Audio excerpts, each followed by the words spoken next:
Welcome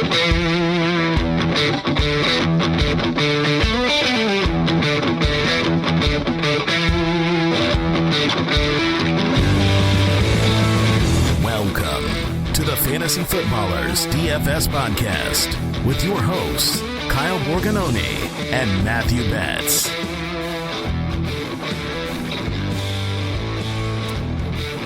Welcome in, October 4th, on the Fantasy Footballers DFS Podcast. I'm your host, Kyle Borganoni, and I am joined, as always, it's Jason. Oh, baby. I'm here. I'm excited to be. I've been trying to get back on the Fantasy Footballers DFS Podcast forever, and now, thank you, Kyle. You know, we've been talking to HR, which Mike revealed last week on this podcast was him. That is true. And, you know, we've had to pull some strings. It's mostly just the fact that Betsy doesn't want to show up to work recently. Yeah, that guy is, if I know anything about Betts, having worked with him, you know, closely for a couple years now, is just so lazy. Just lack of work ethic. He's a bum. And so, yeah, this morning, he wakes up, he says, I'm sleepy. Do the show. I'm like, wow, Betts, crazy. You think he's on his high horse after he got sent to Vermont on a special assignment from corporate, and he just had a rough weekend, doesn't want to join us? Maybe he's actually depressed because there was snow in Vermont before he got there. And there projects to be snow this coming week, but while he was there, he took the snow away. He brought too much sunshine to Vermont. Hopefully he can get that model working, because right now we're getting reports that it is going to snow. We're going to probably talk about Derrick Henry today, talk about the rest of the main slate for week 5. But Betts, he's down for the count right now. He'll be back hopefully on Friday if you want to join us there. You can get all of our picks, our DraftKings, our FanDuel, our roster percentage report in the DFS Pass. If you want to use the promo code DFS Pod, you can save some money. And Jason, this is Betts' line every single time. But he always says that we're robbing ourselves because of how cheap this product is, and it's something you use too. So do you want to go on record and say the company's just losing tons of money on this? I will say I'll be honest, no jokes. It is criminally undervalued. It's one of those things where we have always said that our DFS wing is DFS for the rest of us. Like, that's always been our slogan. It's not for the professional sports gambler who's spending, $500 a month on these tools and stuff. We want it to be for people who play fantasy football, who love playing the game. And so we've basically set it at a really dumb price point for this industry, but we don't, I love that. I love that people can get in, and you guys genuinely have been crushing it. You and Betts have put out such good content. People, the Foot Clan, have been making money and winning tournaments, winning cash games, and I use the tools there every week. So I love it. If you don't have it yet, I mean, I assume if they're listening to this podcast, they have the DFS Pass. They're smart. But if you don't, if you're just finding this for the first time, yeah, I mean, I would definitely get the DFS Pass over the Fantasy Footballers. It's not a lot of money, and you get a lot of value. Yeah, and the great thing is it's not a monthly reoccurring fee like a lot of sites, so one time only, and we have a lot of people that it pays for itself in one weekend, so you can go to dfspass.com if you want to be a part of that. But let's talk about our cash lineups from this last week. Straight cash, homie. So I had a rough week, and rough in the sense when I came in the studio on Monday, you even gave me some condolences, like, hey, I saw what your lineup did. Yeah. So well, we were in a game against each other, so I got to see firsthand I was way up there. I was looking down at your lineup, but I could see it still. Let's just put it this way. This was the second lowest score I've put up in the last 3 years, and a lot of it was due to me looking at a lineup and having a lot of chalk pieces. I think last week, a lot of people played Khalil Herbert, Jamal Williams in your roster.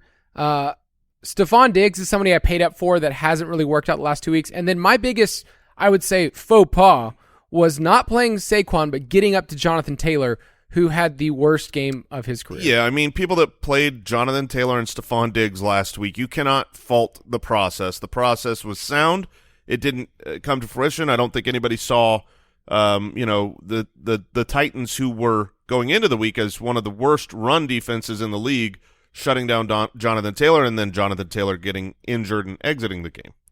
It was one of those things where there's a couple of players that if you didn't have them in your roster, then you were going to get buried in cash. And one of those was TJ Hawkinson. My final tight ends that I was choosing from was TJ Hawkinson, David Njoku. I chose wrong. But that's what it comes down to. If you have a differentiator, and that was a score that is not normal to get 40 points on DraftKings from a tight end, then you were likely buried. If you played someone like Marcus Mariota instead of paying up for a different player at quarterback, that also hurt. So the thing about cash is there's only a couple decisions each week that you have to make. And if you choose wrong, then it ends poorly. So it was super poor for me, but any takeaways from you from your roster this past week and how you did in the fantasy face-off? Roster was pretty good. You're right. There were those handful of players you just kind of had to have. Thankfully, I hit most everywhere else, despite TJ Hawkinson being my start of the week on the Fantasy Footballers. I went with David Njoku in our main cash lineup, which he didn't do bad. He was fine. He was a good pick for the price, but obviously he wasn't Hawkinson.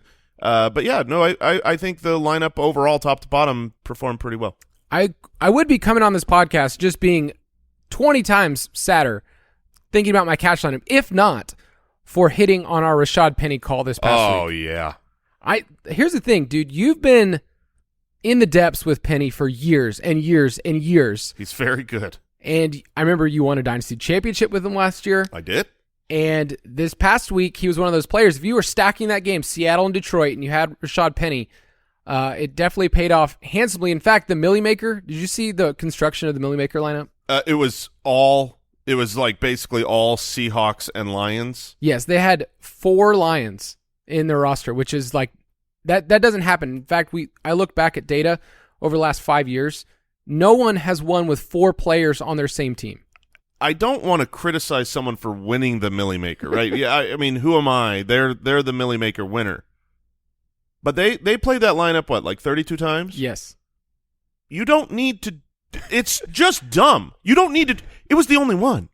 You had such a unique roster. It was the only one. Nobody else split with him. So he's just making burning entry money. Like, it's really dumb. But congratulations. He just said, I want all the money. I don't want anyone else to get even close to first place. And yeah, it was a pretty weird construction. But luckily, we had a lot of listeners that had Penny. And then our big wager that was actually in the DFS Pass was Rashad Penny to lead the week in rushing. It was at plus 3,000. So that covered a ton of my losses because it wasn't a great week for me in cash, but I made money because of that wager. When you win on a plus 3,000 bet, it feels real good. No, and I'm getting messages from people saying, who is that person this week?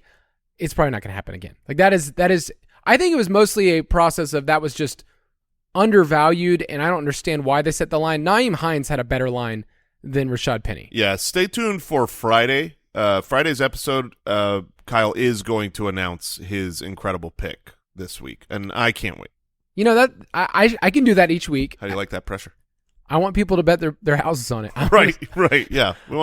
That's what we're looking for. We want people to either double up or go homeless. I want people to take it as seriously as like Fast and Furious, where you're racing for slips, like for your car. Yeah. I want that level of excitement.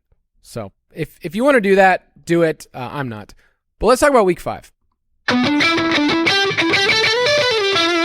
State of the main slate. Each week, we refer to the lines in DraftKings Sportsbook. It's where Betts and I play. Let's check in with a wager, and I'm going to give you one that was off the board, and I don't think when Betts and I were walking through the team totals in May and June that I thought this would come to fruition, but I have a wager of the Giants to make the playoffs, and they are 3-1 right now. Wow, that's crazy. Well, what's crazy is we did a podcast right after the draft, and we found a stat that every year, over the last 7 years, there is a team that picks in the top 10 that wins their division that next year. And we were looking at the teams. We thought maybe the Giants have the best shot. We didn't know the Eagles were going to be this good, but we just said, hey, well, let's take a shot on the Giants. They have a softer schedule. Was that the only team you took a shot on? To make the playoffs? Yeah. No, I'm saying the Jacksonville Jaguars. Did you happen to go that route? I did not.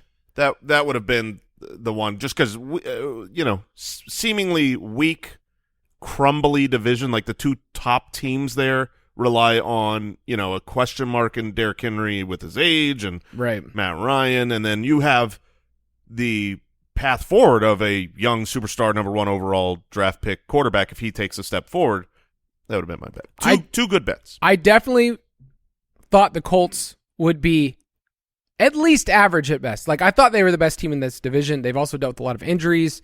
Shaq Leonard's going to be out this week on Thursday night, so that team is just done terrible. But any wager for you this past week that went well? This past week and every week. If you want to bet alongside us, know this.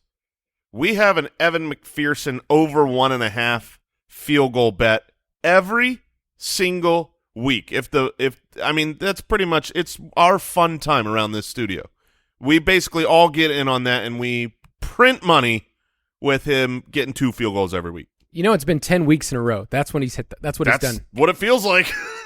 The crazy thing is they're gonna raise the line because they're giving it to us at 1.5. I feel like, and it's only been at like minus 120. There was a week where it was plus money for us, and that was just silly. They do play on Sunday night against the Ravens, so it's a different matchup this week. But we're gonna hit it again. We're gonna go right back to it. Let's talk about Week 5. I came on here and was ready to talk about the games that are exciting this week that are over 50 points, but we don't have any this week, Jason. Not on the main slate. I think there's one game over 50 this week, and we can't play it on DraftKings. It's Raiders and Chiefs. That's going to be on Monday Night Football as a 51 total. There is a couple of games that are meeting that kind of threshold of 47, 48 points. Betts and I always refer to this, but when we looked at lines for games that are in that 47 to 49 range of the last 2 years, they've hit the over 57% of the time.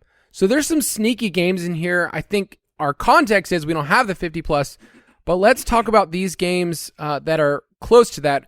We have Philadelphia and Arizona at 49.5, Tampa Bay at Atlanta 48, the Chargers at Cleveland 47.5, and then Buffalo is a massive 14-point home favorite against Pittsburgh. That total is at 47. So it is so funny to have a game line at 47. You're talking about the overall line of the game is really good, but one team's implied total is terrible.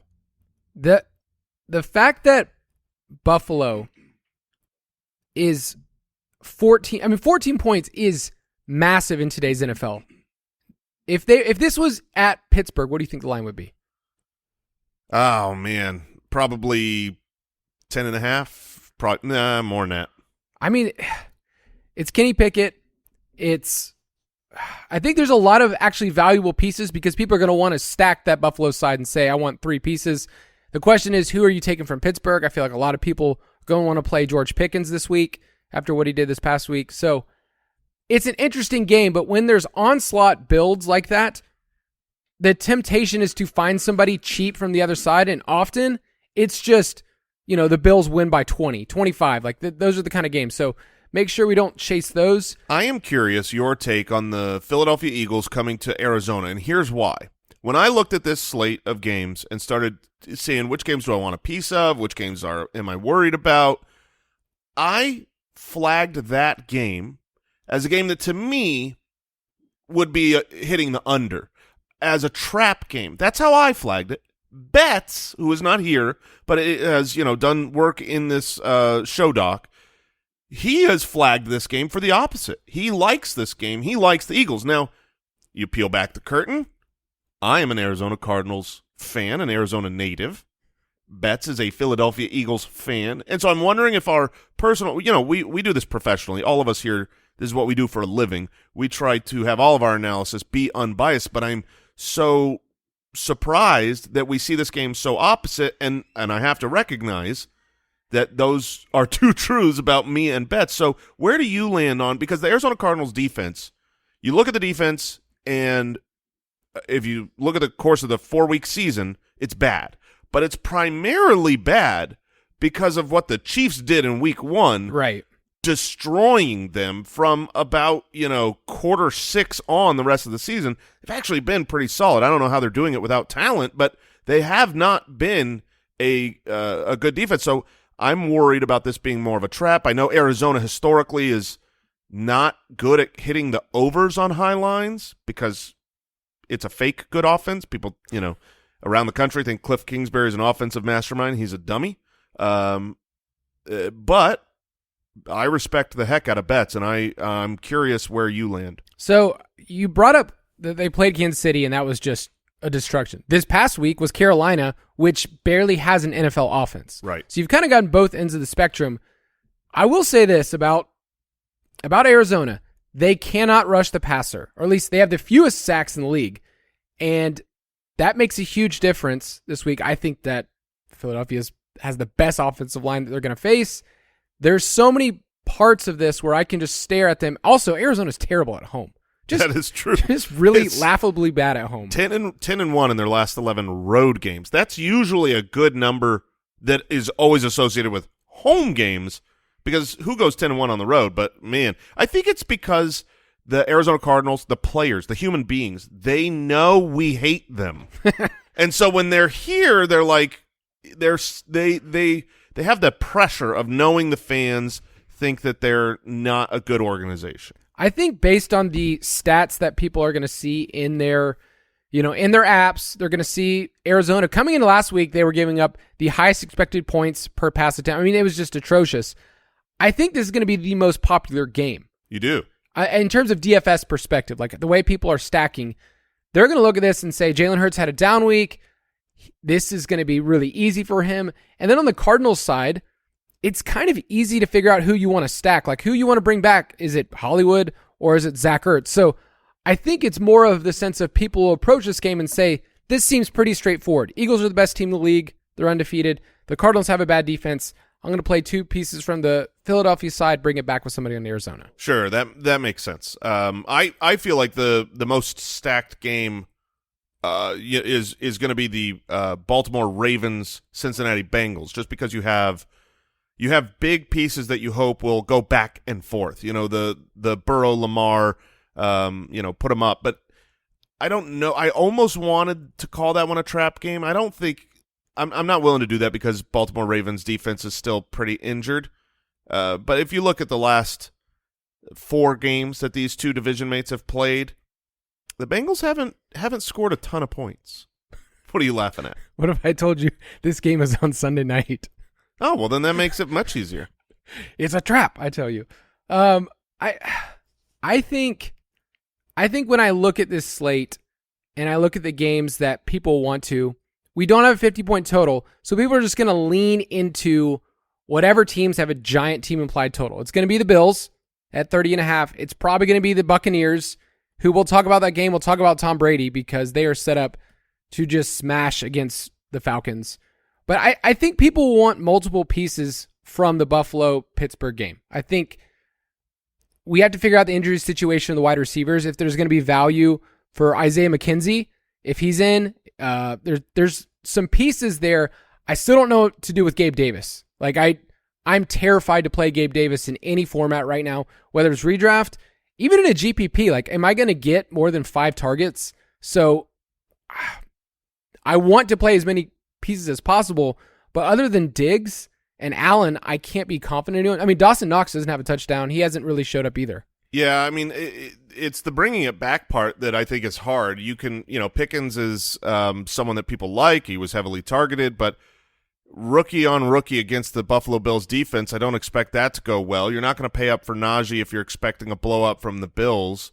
So to me, the Tampa Bay Buccaneers, that game with the Falcons, that's where you're talking about all the Bucs pieces, and it's easy to bring back a Drake London or an affordable running back because of the injury to Cordero Patterson. Yeah, I'm obviously very pessimistic. The same way that you feel about Arizona, that when someone talks about them, it's immediately some pessimism behind it. That's how I feel about the Falcons. I feel like we're in a good spot together. Yeah. To even when we win, Falcons won this past week, it's kind of a little disappointing. Yeah, well, because you need a quarterback, and that's going to hurt your chances. I mean, we're just going to stay and run the ball 14 straight times every single time. What would you say is the sneakiest game on this slate? In other words, you're looking at the total, you're looking at the matchup and say, hey, there could be some fireworks. There's 2 games that I really like for a sneaky high over-under. One is the Jaguars-Texans. We've seen a couple of, there's another divisional game, and sometimes those are knockdown, drag-out fights, but I went and I looked at their history recently, and it's like every third or fourth game just goes wild. This is a team in the Jaguars that their offense looks healed from the Urban Meyer situation. They're coming off of, a tough road loss in the rain to the undefeated Philadelphia Eagles, and the Texans should be a nice salve. And the Texans themselves tend to fight their way back into these games so far this year, even if they're losing early, which they're not always losing early in these games. They fight back. So I like that one quite a bit. And the Chargers-Browns, this is a game where I'm most confident in hitting the over here. The Chargers offense is only going to be getting better. I don't know if we'll have Keenan Allen back or not, but the rib issue for Herbert is not going to get worse and worse over time. It's getting better and better. Austin Eckler looked legit. Mike Williams was very involved. There's a lot of pieces to have. And the Browns offense, everyone wants to say, oh, I don't want a piece of the Jacoby Brissett version of the Browns offense, but they've been putting up points. They have not been a bad offense. I was shocked that they didn't just run over Atlanta. I mean, they had some issues in the red zone, and that's the only reason they didn't win. But I think the Browns are better than you think. Their record doesn't show it, but because they've lost to what? The Jets and the Falcons. They lost to the Jets in a blowout victory over the Jets. They blew them out. 2 minutes to go. They're up by multiple scores. The commentators, if you don't remember, this is a couple weeks ago, the graphics team were already putting up the records. The game was over. And then it was, obviously, they did not, but they did not win the game. The Jets had an improbable, crazy comeback with a couple bomb passes and an onside kick, and they lost the game. But they really did beat the tar out of the Jets that game. I like that Chargers-Cleveland called. I looked this up because, weirdly enough, these two teams played last year, Week 5, in Cleveland. So same exact matchup, same exact spot, and the game was 47-42. Oh, yeah, baby. So it's weird. There's some scheduling stuff this year where the two teams that obviously aren't in the same division are playing each other, and they're playing the exact same spot. Like the same. It's not like they've switched and they're playing in LA this year. So we get a couple more opportunities to have those happen with the 17-week schedule. It's like that extra game. They get to play around with the schedule. I'm going to say Seattle and New Orleans just because of how much Geno Smith has at least been able to do what he gets to do. Tyler Lockett's been unbelievable. DK Metcalf's been unbelievable. And the Saints have been pretty banged up on an offense standpoint. Maybe they'll get Jameis back. We know Seattle's defense is bad. That total's at 46, so I feel like it's in that sweet spot where, hey, it could hit the over and you get some goodness there. If Jameis is there, I like it. If it's Dalton, Dalton was serviceable. He wasn't terrible. But yeah, I mean, I just really keep disbelieving Geno Smith. Like you're not wrong, but I might be right. Like he has done nothing. Like a lot of times it's wacky plays. A player is way over expectation for what the play design calls are. But that's not the situation with Geno Smith. He is being called on a high number of designed runs. He's hitting the players where he needs to be hitting. He's running this offense very well. There's no reason to, doubt Geno after the 4-week sample other than old Geno. You know what I mean? Like flame out Geno, second-round draft pick who sucked. Because really, you can't ask him to do much more than he's done so far this year. This will be a tough test in New Orleans. I mean, the last 2 weeks, Atlanta, Detroit, not good. In week 2, he bottomed out against the 49ers. That was just an ugly affair. But we'll get to see. I think he's cheap enough. We'll mention him later in cash. If you have the stones to do it, you can do it. But before we move on, let's take a quick break.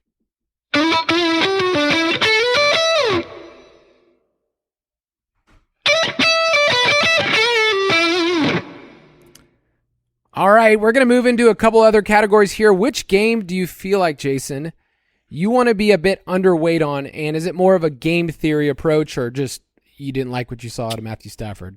This is less of a game theory approach, more of a NFL rosters approach. The Rams-Cowboys game, those are two popular teams. People love the Rams. They love Stafford and Kupp. They love America's team and the Cowboys. And I think most people look at this and they think, well, there's two good offenses. But I don't believe that.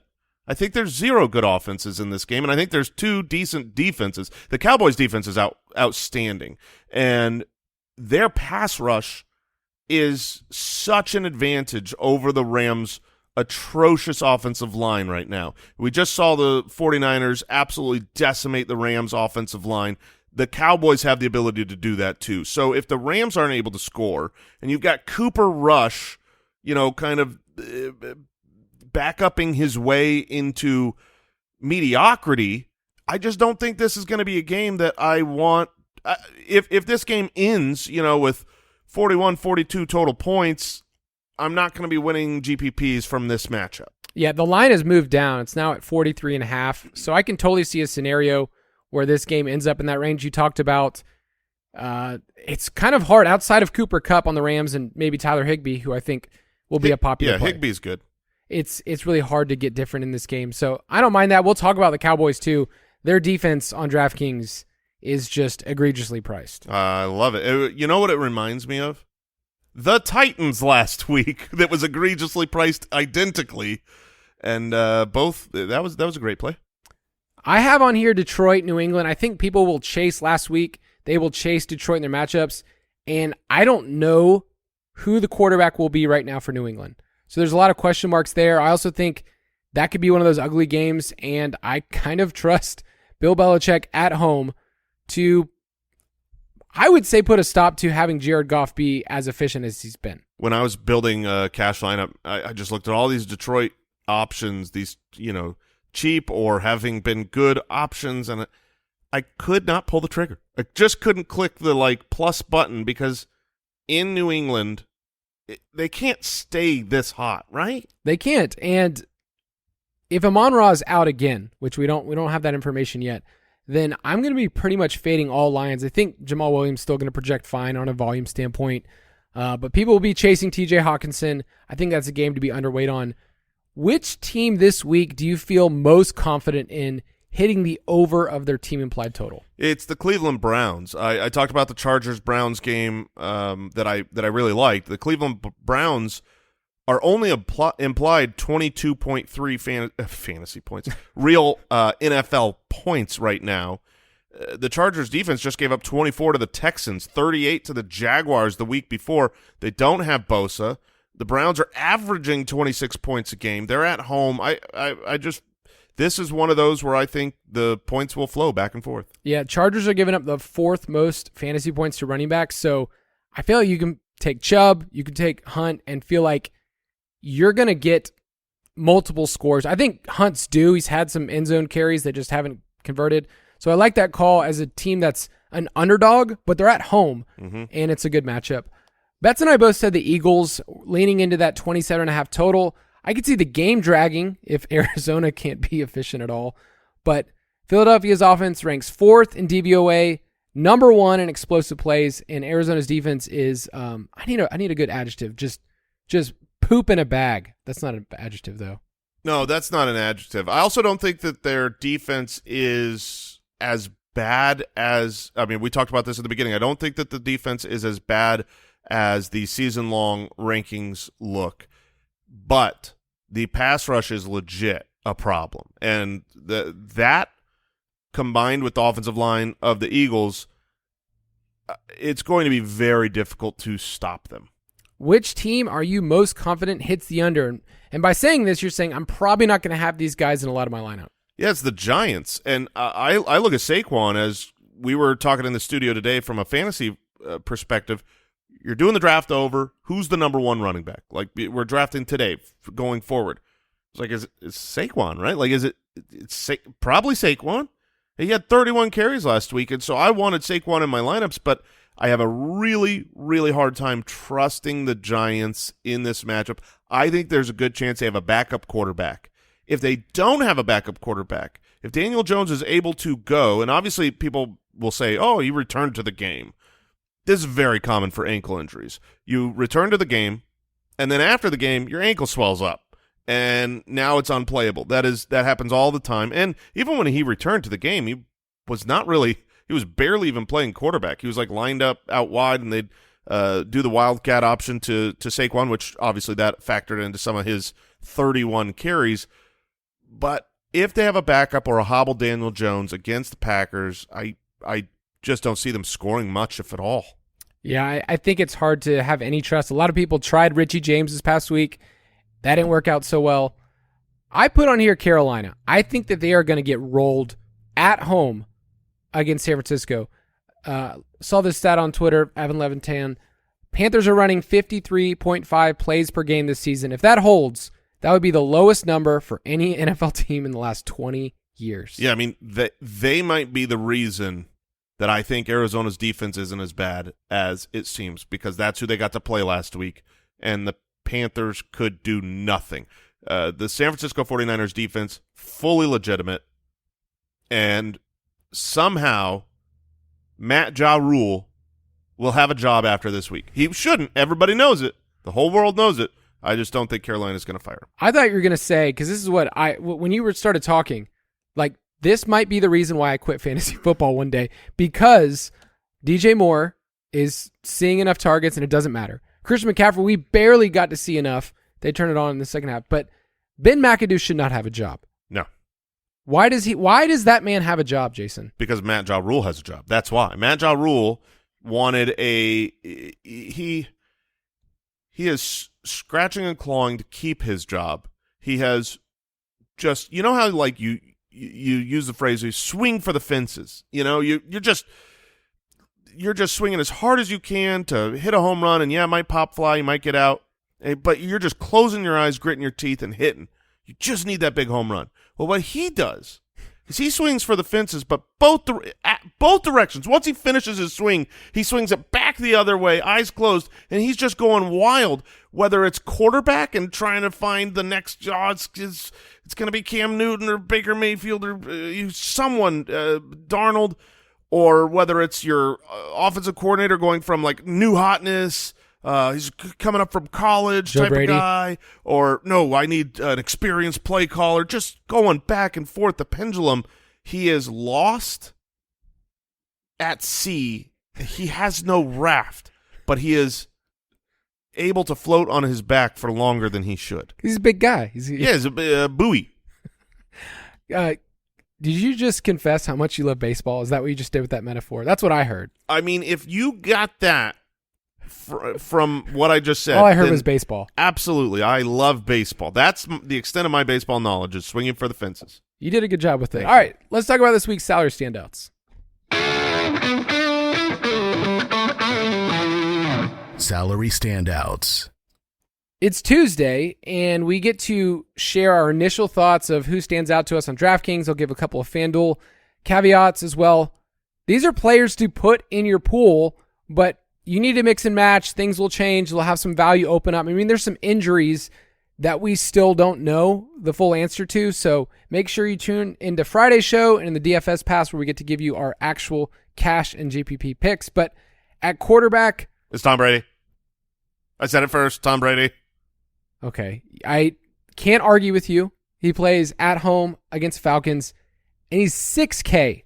That is jarring to see somebody who's greatest quarterback of all time at 6K, and that is so low. Julio made it out of the game uninjured. I'm not going to put Julio in my lineups necessarily, but he obviously helps Tom Brady. Chris Godwin made it through the game, injured during the game, came back, played. Mike Evans is back. The weapons are there. The matchup is great, and he's only 6,000. It's really difficult for me to not put him in. I had when I was making my cash lineup, I had Khalil Shakir in at one point for my flex because he was so dirt cheap, and I'm like, man, I can go to Josh Allen here, but I was like, oh man, I just want to have Brady in there for 6,000. I feel like that is the middle of the pack play where he is very affordable. I don't see many people below him that have the same upside. Maybe a Trevor Lawrence at 5,600,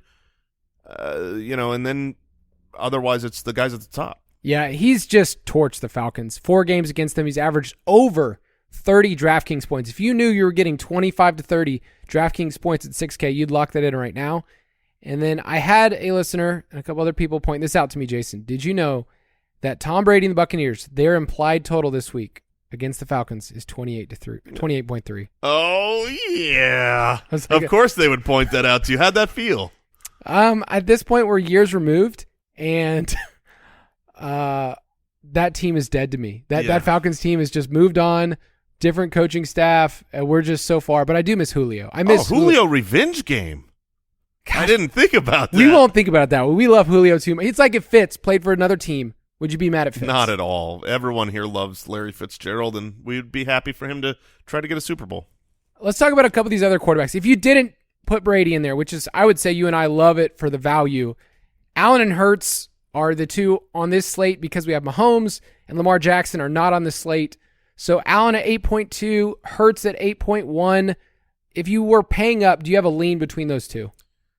Between Allen and Hurts, I go Josh Allen just because their implied point total is the highest of the week. They don't have a running game that I think could siphon the touchdowns. That's the problem with Jalen Hurts, right? Let's say the Eagles smash their over. You could have what you've had a couple times this year, where it's 2 touchdowns for Miles Sanders, 1 for Kenneth Gainwell on the ground.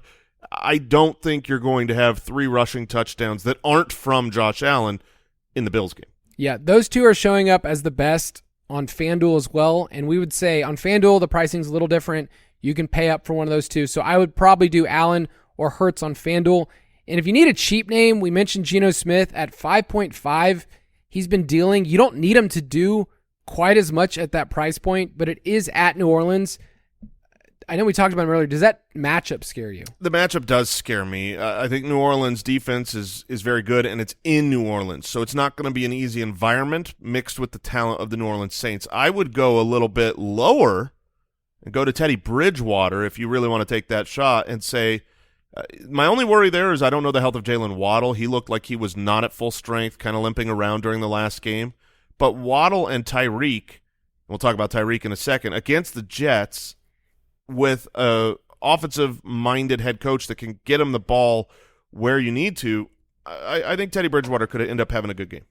That game I almost put as my sneaky game of the week, Miami and New York Jets. It's at 44.5, and there's a lot of pieces. Like, I want to bring up Breece Hall right now to talk about running backs. He's 5,400, and it seems like he's the guy. I think you can play him in cash this week. I don't know how you don't play him. Like, he is locked into my cash lineup. There's a couple of running backs that I really, really like. But Breece Hall, his opportunities have been through the roof. They've been passing it to him. His snap percentages, his running back rush attempt share, target volume, everything is there. He had 17 carries last week. His efficiency is fine, and he hasn't really had his breakout game to change his price point. 5,400 is a backup. I almost played him in a couple of spots this past week, but I needed one more week to just fully see it. I think you've seen it, and I think this is us saying you can have permission to play him in whatever format, but I think it works for cash. Another cheapie, Khalil Herbert, was pretty popular this past week. He's still at 5.9. We don't know the status of David Montgomery right now, but I think that that's somebody you can put in your lineup in that same range. I'm not really, like, people are going to chase Tyler Algier. They're going to chase some other names. I can't play him this week. No, I wouldn't play Tyler Algier either. If you want more of the in-between type, not paying up for the Derrick Henrys and Austin Ecklers of the world, but not going all the way down to that level, I would say James Robinson against Jacksonville or at home in Jacksonville against the Houston Texans, who are the worst against the run. James Robinson got game scripted out this last week, and that was a fear we brought up on the main show. It was that, look, if you're down, you're going to have more Travis Etienne on the field. Now, Travis Etienne didn't do much with it, but he did take the opportunities away from James Robinson. I don't think they're going to be down much at home against Houston. You think that James Robinson is one of those players where if you guess the game script right, which, I think in this one we'd say, okay, well, they're projected to win, then he's probably going to end up close to 15 fantasy points, maybe good bet to get in the end zone. Like, is he one of those players where last week, like you said, we said, I don't like the matchup. It's in the rain. It's against Philadelphia. Is it just going to kind of ping pong between those each week? Yeah, I think it will. I believe that the Jacksonville Jaguars will win this division, barring whatever Vrabel can do. I don't bet against Vrabel, so I'm not betting that. But right now it seems likely, but it's probably going to ping pong through weird situations. They're going to lose games that you think they should win and win games you think they should lose. They're still the Jaguars. All right, other names just to mention the 6K range. Jamal Williams only went up $200, and if he's the lone guy, we know that he sees the workload that we like. He's playing at New England. Leonard Fournette.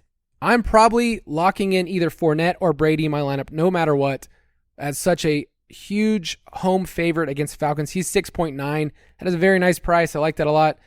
Austin Eckler at 7.8 is another name that you should monitor.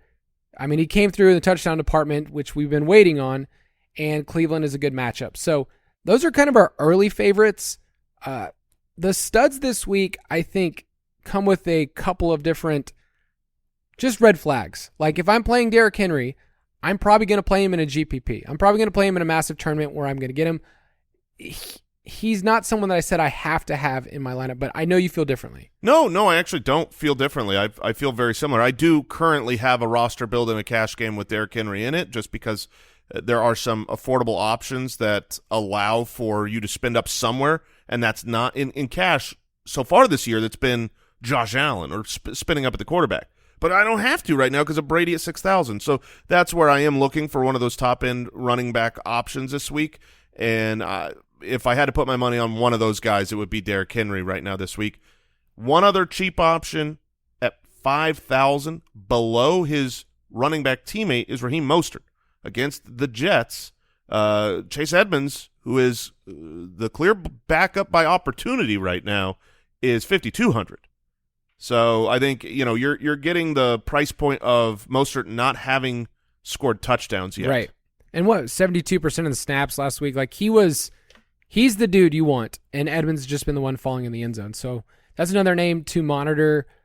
Wide receiver, we get a couple of different players this week that I think are criminally underpriced. I need to bring this up first on FanDuel because on FanDuel, I don't know why, but it's because he was on Monday night, but Deebo Samuel is only 7.3 against Carolina. That is a massive undervalue. I mean, that's the biggest on the board that I'm seeing of just they didn't move his price before the game.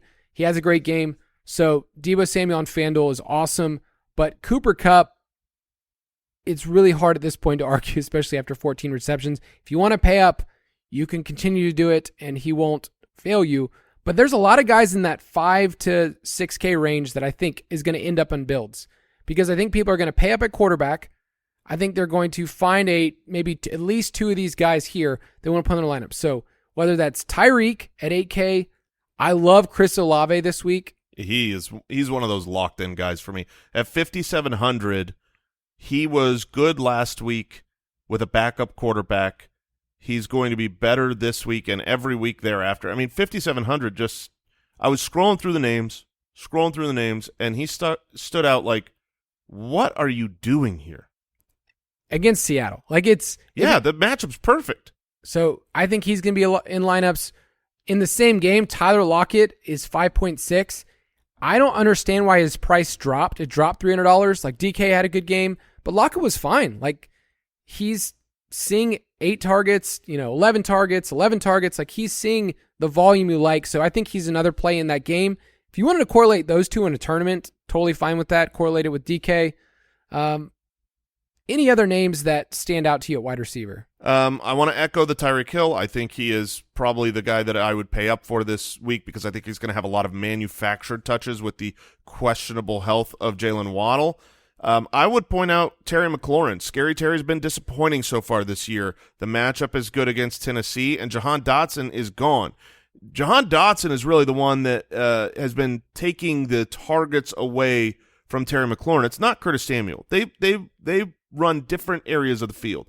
right? Curtis Samuel's the short yardage slot type of guy. He's got his thing going, manufactured touches out of the backfield. Terry McLaurin is I'm looking down the field, and Jahan Dotson is the same. And so I think that Terry McLaurin at 6,200, you could take a shot there. Chris Godwin at 5,900 is another, I think, really nicely priced player as well. I stared at Godwin in my cash lineup like, okay, if I'm playing Brady, do I want to stack him with somebody like Godwin who also has historically killed the Falcons? Because that's just a great price right there. So, and then the last guy, it's one slot, and I feel like you have to have this in there, at least in cash. Isaiah McKenzie / Cool. yeah. Do you have a name yet? Are you still workshopping? I'm still workshopping. Right now, I'm Tupac Khalil Shakira. So we're clearly still workshopping this. But it really just comes down. We won't know this until later in the week, but the concussion protocol and how it's trending for Isaiah McKenzie. Right now he's in the concussion protocol. If he plays, I think at 5,000 without Jamison Crowder for the implied team total for Buffalo, heck yeah, I'm putting McKenzie in my lineups. If he's out, you probably have an even better value with Shakir at a almost basement price. What is he, 3,200? Right. That's insane. Yeah, I want to play Shakir really bad, and I know a lot of people will have him in their lineup. He's the clear punt play. He saw 2 targets this past week, and like he stood out to me when they used him. I actually was like, wow, this guy can move. This guy's good. 5th rounder out of Boise State. I wish we got some clarity because it feels like McKenzie plays, they're going to keep splitting the snaps, and then it's not as great long term. But he's the cheap punt play. I'm sure there will be more throughout the week. At tight end, are people going to chase TJ Hawkinson, whose price went up $800, plays at New England? Of course they're going to chase TJ Hawkinson. That wasn't a good performance. That was the 7th best tight end performance in the history of football for fantasy points. So, yeah, I mean, people will chase. Should they? Maybe. Like, at 4,900. It's fun, yeah. You're still not breaking the bank. This isn't – you're not paying $6,000 for a tight end. I like to punt tight ends more often than not and find that value that I can put elsewhere. So, even though he's only 4,900, only, air quotes, he is the 2nd highest priced tight end on the board because a lot of the big daddy, your Kelsey and Mark Andrews, they're off the slate. They're not on the slate. So he's expensive relative to other tight ends, and you have to factor that in from a game theory standpoint because even if you go, well, he's less than most other people have, or most other weeks, it doesn't matter. Nobody is spending $6,000 at the tight end position this week. They can't. The other options. Higbee at 4,300. He's leading the NFL in targets right now. In a full PPR, you could do worse. I'm still rolling with David Njoku in a lot of lineups as well. Yeah, there's a lot of guys in this range because it's not a great week for tight ends. Pat Freiermuth, I'm totally fine with that at 4.1 at Buffalo. I get it's Kenny Pickett, but I think he's going to see enough volume. Tyler Conklin. The matchup is not bad against the Miami Dolphins. He's only 3,700. There are quite a few. Sometimes when we look at the tight end position, I'm punting to someone in the 2s. I'm looking. There's just nobody I like to play at like a low enough value. This week it's the exact opposite. There's like 6 guys I'm happy with at tight end. I'm going to mention his name, but you don't have to do it in cash. Yeah, I don't care. You don't have to do it in cash. But would you play, if you're playing Brady and you're stacking Brady, would you run it back with Kyle Pitts? 4.4. I would be willing to make a lineup that had that. I mean, I would choose Drake London on the way back. If I had to make 4 lineups, he'd be in 3 of those 4 versus Kyle Pitts. But is it just one of those things where you're going to burn your money? You are. You know ahead of time. Well, you are, but there are only a few tight ends in the world that can catch an 80-yard touchdown. Kyle Pitts is one of them. So if you're trying to win a GPP, what's amazing, though, is like Kyle Pitts is 4,400. That's super cheap for the talent of Kyle Pitts. But he is more than Higbee. He's more than Everett, more than Freiermuth and Conklin and and Njoku and all these players that are just flat out scoring him every week. So it's a matter of, I agree with you, in a GPP, a big tournament, it's doubtful that Tyler Conklin is going to really explode, and you need the explosive upside of a Kyle Pitts. But if you're in cash, all the other guys I would put in, they're cheaper, and they'll probably score more fantasy points. On FanDuel, I just want to mention Tyler Higbee at 5.5. He's probably going to be one of the more popular tight ends. He's cheaper than Pitts, even cheaper than the Muth on FanDuel. And let's finish with defense.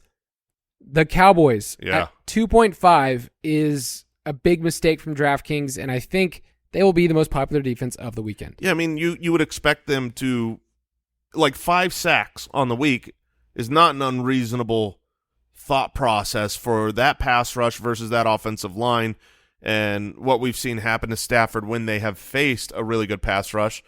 So, yeah, they're kind of my locked-in lineup. Are there other defenses you love for the price? The Jets are $100 more. I think in a tournament, that's a better pivot. I'm not saying that you need to play Cowboys every single lineup. In cash, I'm going to lock them in, get the savings, and I think they have the upside. But I want to pivot in a tournament. We talk about this all the time. Chalky defenses is not something you usually want to pursue in a tournament. So I don't mind the Jets against Teddy Bridgewater. I think that's fine.